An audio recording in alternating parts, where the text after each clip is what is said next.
Paper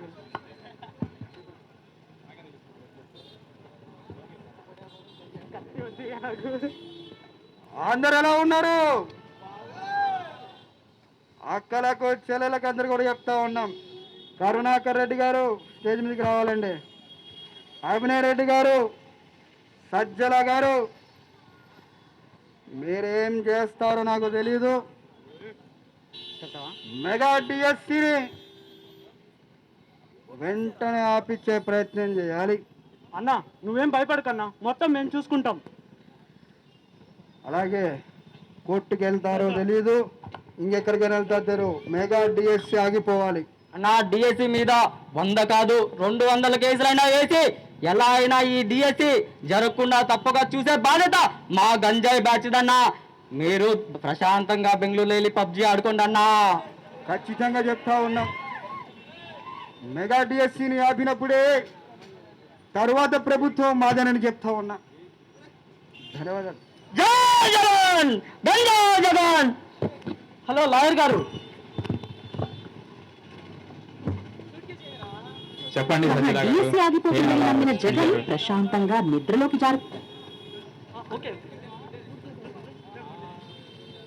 చెప్పండి సజ్జల గారు. DSC ఆగిపోతుందని నమ్మిన జగన్ ప్రశాంతంగా నిద్రలోకి లాయర్ గారు మీరేం చేస్తారో నాకు తెలియదు. ఈ మెగా డిఎస్సి ఆగిపోవాలి. ఏం కేసు వేస్తారో నాకు తెలియదు. ఇద్దండి, ఎన్ని సూట్ కేసులు కావాలంటే అన్ని తీసుకోండి. కేసు మాత్రం మనమే గెలవాలి. సజ్జల గారు ఇట్స్ ఓకే సజ్జల గారు, డిఎస్సీనే కదా ఆపేద్దాం, ఏముందిలే. ఆపేసామంటే ఇలాంటివి 6 పంపిస్తాం. వెళ్ళి ముందు ఆ పని చూడండి. అలాగే సజ్జల గారు.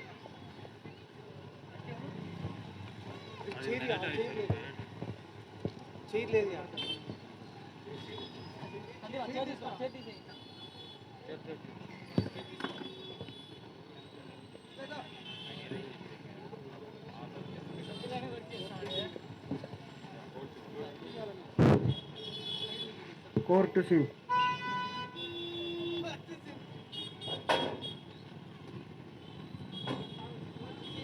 జడ్జి గారు ఫైల్.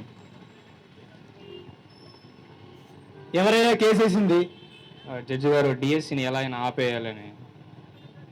యువతులకు ఉద్యోగాలు ఇచ్చే కార్యక్రమం జరుగుతూ ఉంటే దాన్ని అడ్డుకోవడానికి ట్రై చేస్తారా? Case dismiss. జడ్జి గారు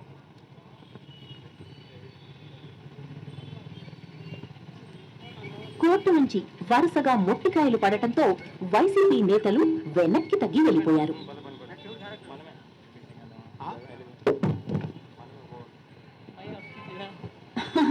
ఒక్క సంవత్సరం గడిచింది. జగన్ గారు మాత్రం ఇంకా తన ప్రపంచంలోనే ఉన్నారు.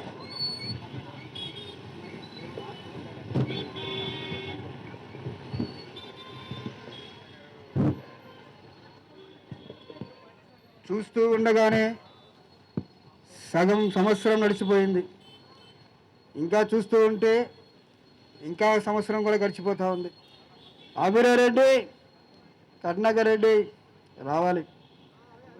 రాష్ట్రంలో విశేషాలేంటి, రాష్ట్రంలో జరుగుతున్న పరిస్థితులు ఏంటో ఒక్కసారి నాకు వివరించండి. అన్న, రాష్ట్రంలో రోజు రోజుకి పెట్టుబడులు వస్తున్నాయన్న, అభివృద్ధి జరుగుతుంది. ఇలానే ఉంటే ఈ కూటమి ప్రభుత్వాన్ని మనం ఓడించలేమన్నా. మనం ఇంకా మన పార్టీని మూసుకోవడమే మంచిదేమో.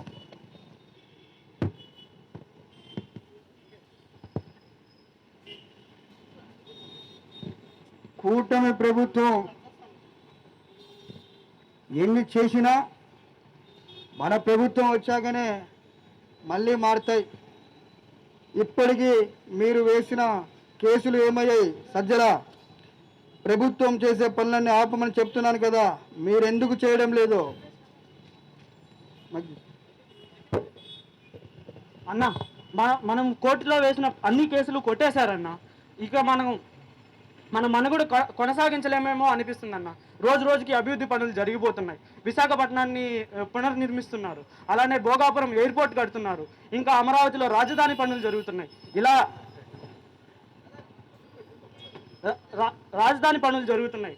ఇంకా పాఠశాలను మారుస్తున్నారు, క్రీడలను అభివృద్ధి చేస్తున్నారు, పరిశ్రమలు తీసుకొస్తున్నారు. ఇలా పోతే మనకెవరు ఓటేసే వాళ్ళు ఉండరన్న. రైతుల నుంచి మహిళలు అందరూ వాళ్ళకే ఓటేస్తారన్న. ఇంకా మీరేమో మీ పార్టీకి మీరు పబ్జీ ఆడుకుంటూ బెంగళూరులో ఉంటున్నారు. నేను పబ్జీ ఆడతాను, క్యాండీ క్రష్ ఆడతాను, అవన్నీ సీఎం భవన్లో చూసుకుందాం. కరుణాకర్ రెడ్డి గారు, మీరు టీడీఆర్ భవనంలో చేసినటువంటి మోసాలు మాకు తెలుసు. బాగా డబ్బు సంపాదించారు. ఈసారి పార్టీకి కొత్త తరం తీసుకురావాలనుకుంటా ఉన్నాను. ఇప్పుడు పార్టీ కష్టాల్లో ఉంది. ఆడుకోవడానికి మీ వంతు సాయం మీరు చేయాలి. మీరు దోచిపెట్టిన సొమ్మునంతా వైసీపీ ప్రభుత్వానికి ఇచ్చేయాలి. ఏమంటారు కరుణాకర్ రెడ్డి గారు? తిరుపతిలో ఉన్నంత సొమ్ము అంతా మేమే దోచుకున్నామన్నా. టీడీఆర్లో కానీ అన్నిట్లో కానీ, టీటీడీ దాంట్లో కానీ అన్నిట్లో కానీ మన చెయ్యే ఉంది దోచుకో విషయంలో. ఇప్పుడు నాకు కొత్త రక్తం కావాలి. ఏం అభినయ్, ఏమనుకుంటున్నావు? అన్నా తిరుపతి దరిదాపుల్లో కాదు, తిరుపతి మొత్తం, తిరుపతి పక్కన మాకున్నంత ఏకరాలు కానీ, మాకున్నంత డబ్బు కానీ ఇంకెవరికి లేదన్నా. అంతేకాదన్నా, రాష్ట్రంలో ఏదైనా సిండికేట్ ఉందంటే అది మాదే అన్న. మా గంజాయి సిండికేట్ దాటి రాష్ట్రంలో ఎవడు కానీ గంజాయి అమ్మలేడన్నా. ఆ గంజాయి అమ్మిన సిండికేట్లో వచ్చిన డబ్బు నా కాడ కోట్లల్లో ఉందన్న. పార్టీ కోసం పెడతా అన్న. అంతేకాదు, తిరుపతిలో రోడ్లు వేయించి ప్రతి కమిషన్లో నాదే ఉందన్న. సెంట్రల్ అయినా స్టేట్ అయినా నా కమిషన్ నాకు వస్తుందన్న. ఈ డబ్బుతో నేను పార్టీకి పెట్టి పార్టీ ముందుకు తీసుకెళ్తా అన్నా. నువ్వు చెప్పింది కరెక్టే అభినయ్. ప్రతి విషయంలోనూ నువ్వు చేస్తూ ఉన్నావు. ఈరోజు చూస్తే తిరుపతిలో జరుగుతున్నటువంటి మొత్తం అంతా కూడా అభినయ్ రెడ్డిదే. అలాగని చెప్పేసి నువ్వు చెప్పింది కరెక్టే. ప్రజలు నువ్వు అబద్ధం అని చెప్తే అబద్ధం అంటారు, నిజం అంటే నిజం అంటారు. వాళ్ళకి అబద్ధాలు చెప్పాలి, మోసాలు చేయాలి, ఇవన్నీ చేస్తూ ఉండాలి.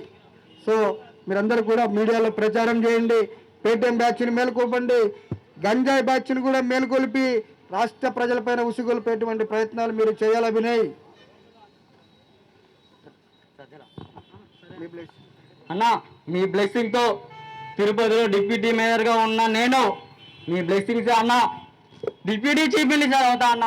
మీ ఆశీస్సులు ఎలా ఉండాలని కోరుకుంటున్నా అన్న. తప్పకుండా అభినయ్, నేను డిప్యూటీ సీఎంని చేస్తానయ్యా. లవ్ యూ అన్న. సజ్జల, చెప్పండి అన్న.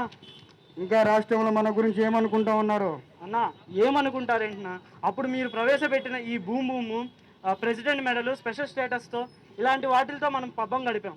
ఇప్పుడు మద్యం పాలసీలో మార్పులు తీసుకొచ్చారు. P4 పథకాన్ని తీసుకొచ్చి పేదల్ని అభివృద్ధి చేయాలని చూస్తున్నారు. మహిళలకి డ్వాక్రా రుణాలు ఇస్తున్నారు. ఇలా చేస్తూ ఉంటే మహిళలు అందరూ వాళ్ళకే ఓట్లు వేస్తున్నారు. ఇంకా మీ ఇష్టం అన్న. అంత చేశాడా చంద్రబాబు నాయుడు? ఏ అభినయ్, నీ గంజాయి బ్యాచ్ ఏమైంది? గంజాయి బ్యాచ్ చలిదా అన్న? రాష్ట్రంలో కాదు, దేశంలోనే నా పేటీఎం బ్యాచ్, గంజాయి బ్యాచ్ మించింది లేకుండా ఉండింది ఆయన.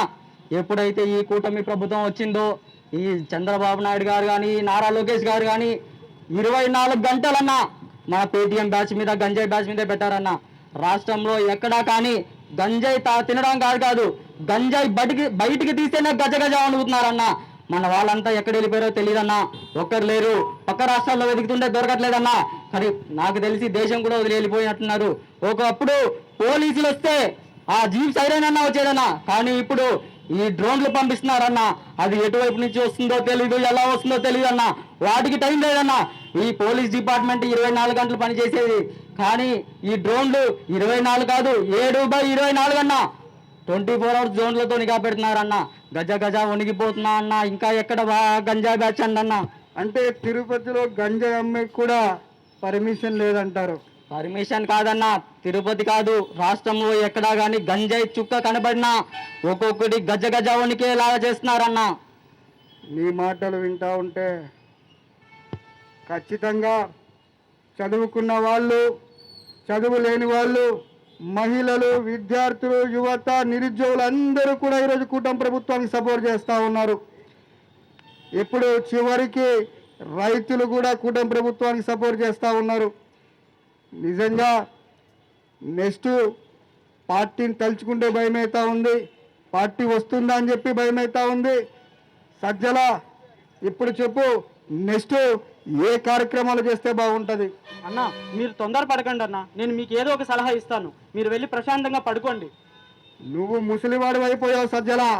నీ మాటలు, నీ సలహాలు విని నేను 11 సీట్లుగా పరిమితం అయిపోయాను. అన్న నేను ఉన్నాను కాబట్టి ఆ 11 అయినా వచ్చాయి. నువ్వే ఉండుంటే పులివెందుల డిపాజిట్ కూడా వచ్చేది కాదు మనం. ఏంటి ఇప్పుడు సజ్జల ఇంత మాట అన్నావు? నేను ఈ రాజకీయాలు తప్పుకొని నేను పబ్జీ ఆడుకుంటా. అన్న నేను కూడా ఆన్లైన్ ఉన్నా అన్న. అన్న అన్న అన్న అన్న రిక్వెస్ట్ అన్న, అన్న యాక్సెప్ట్ చేయండి అన్న, పబ్జీ అన్న. బ్యాక్ సైడ్ వెనకమాల వేస్తాడు అన్న థ్యాంక్ యూ అన్న, థ్యాంక్ యూ. వెనకమాల రైట్.